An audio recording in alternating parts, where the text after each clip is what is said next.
بسم اللہ الرحمن الرحیم۔ عورت کی بربادی کا وقت تب شروع ہوتا ہے جب اسے مختلف مردوں سے اپنی تعریف سننے کی عادت پڑ جائے۔ عورت اگر کسی مرد کو اپنا جسم مفت میں دے دے تو اسے محبت کہا جاتا ہے، اور اگر بدلے میں پیسے لے لے تو اسے فحاشی کہتے ہیں۔ شوہر کے بغیر گھر۔ شوہر اگر گھر سے دور ہو تو لوگوں سے بھرا ہوا گھر بھی عورت کو ویران اور خالی سا لگتا ہے۔ سب سے بہترین تحفہ جو مرد اپنی بیوی کو دیتا ہے وہ اس کا وقت اور اس کی توجہ اور اس کا پیار ہے۔ عورت کا رونا۔ حضرت علی رضی اللہ تعالیٰ عنہ نے فرمایا کہ جب کوئی عورت تمہارے سامنے رو پڑے تو تمہاری مردانگی کا تقاضا یہ ہے کہ تم اس بات کو وہیں ختم کر دو۔ کسی عورت کا خاموش ہو جانا دھاڑے مار مار کے رونے کے برابر ہوتا ہے۔ کوئی عورت جب تکلیف میں ہوتی ہے تو وہ آپ کو نظر انداز کرنا شروع کر دیتی ہے۔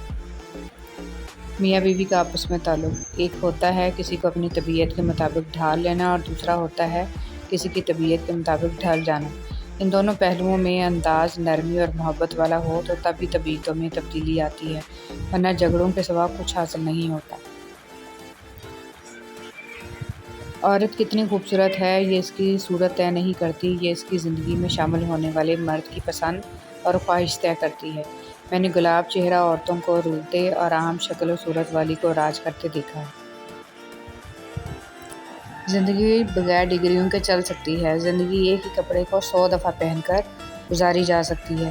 زندگی 2 روٹیوں کی بجائے 1 روٹی کھا کر بھی چل سکتی ہے، لیکن زندگی بغیر عزت کے نہیں گزر سکتی۔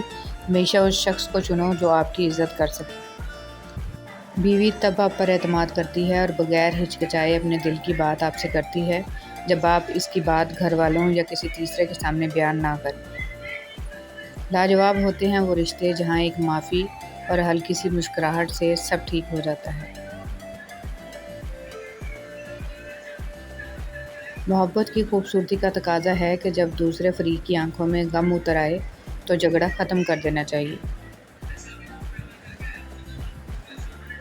عورت درد برداشت کر سکتی ہے مگر توہین نہیں۔ آنسو اس کے تکلیف میں اتنے نہیں نکلتے جتنے الفاظ رلاتے ہیں، ایسے الفاظ جس میں اس کی توہین کی گئی ہو۔ شاید اس لیے لوگ عورت کو کمزور سمجھتے ہیں کیونکہ وہ الفاظوں سے آسانی سے ٹوٹ جاتی ہے۔ کہاں سمجھتی ہے وہ محبت سے، پھر مجھے آنکھیں دکھانی پڑتی ہیں۔ خوش نصیب عورتیں۔ اور کچھ عورتیں اتنی خوش نصیب ہوتی ہیں کہ ان کے پسندیدہ مرد ان کو پانے کے لیے دنیا سے لڑتے ہیں اور اللہ کے آگے روتے بھی ہیں۔ ایک عورت کی تربیت کا امتحان بہو بننے کے بعد اور اخلاق کا امتحان ساس بننے کے بعد ہوتا ہے۔ بہترین ہمسفر کی سب سے بڑی خاصیت یہ ہے کہ وہ آپ سے اختلاف اور ناراضگی کے باوجود بھی آپ کا خیال رکھنا اور فکر کرنا نہیں چھوڑتا۔ مرد کی وفا۔ کیا مرد کی اتنی وفا کافی نہیں ہے کہ وہ 4 کا قانونی حق رکھتے ہوئے بھی زندگی ایک پر گزار دیتا ہے؟ مرد جس عورت کو دل میں رکھتا ہے اس پر دنیا کی نگاہ پڑنا گوارا نہیں کرتا، مگر جس کو دنیا سے نہیں چھپاتا اسے کبھی دل میں نہیں اتارتا، اور یہی ایک کلیہ عورتوں کو سمجھ نہیں آتا۔ سمجھدار بیوی وہ ہوتی ہے جو زندگی کے معاملات میں خامند کو بڑا بنا کر رکھے، کیونکہ خامند کو اللہ نے مرتبے میں بڑا بنایا ہے۔ میاں بیوی کا رشتہ 3 باتوں کی وجہ سے مضبوط ہوتا ہے۔ پہلی بات اعتبار، دوسری بات محبت، تیسری اور سب سے اہم بات احساس۔ اگر تینوں میں سے ایک بات بھی آپ کے رشتے میں نہیں ہے تو یقین مانیے آپ کا رشتہ بالکل کھوکھلا ہے۔ کمزور سے کمزور عورت بھی طاقتور ہو جاتی ہے جب اسے عزت دینے والے مرد کا ساتھ مل جاتا ہے۔ وہ بیوی بہت خوش نصیب ہوتی ہے جس کی غیر موجودگی میں اس کا شوہر بے چین رہے۔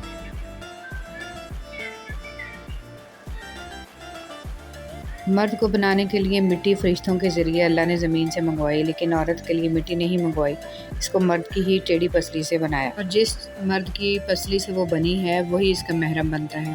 وہ اسی کے نکاح میں جاتی ہے کیونکہ وہ اس مرد کے وجود کا حصہ ہوتی ہے۔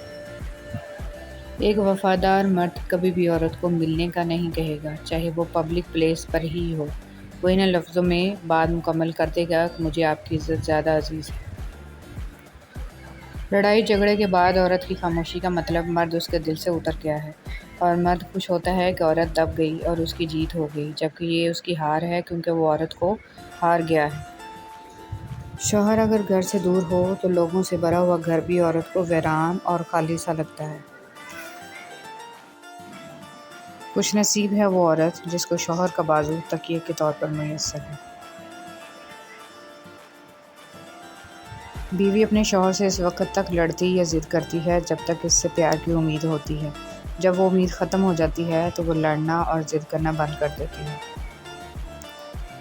باپ کے بعد شوہر اللہ کی جانب سے عورت کے لیے چنا گیا مضبوط ترین سہارا ہے۔ اپنی بیوی کی گود میں سر رکھ کر سونا سنت رسول صلی اللہ علیہ وآلہ وسلم ہے۔ بے شک پاکیزہ اور وفادار مرد بھی عورت کا مان، عورت کا غرور ہوتے ہیں۔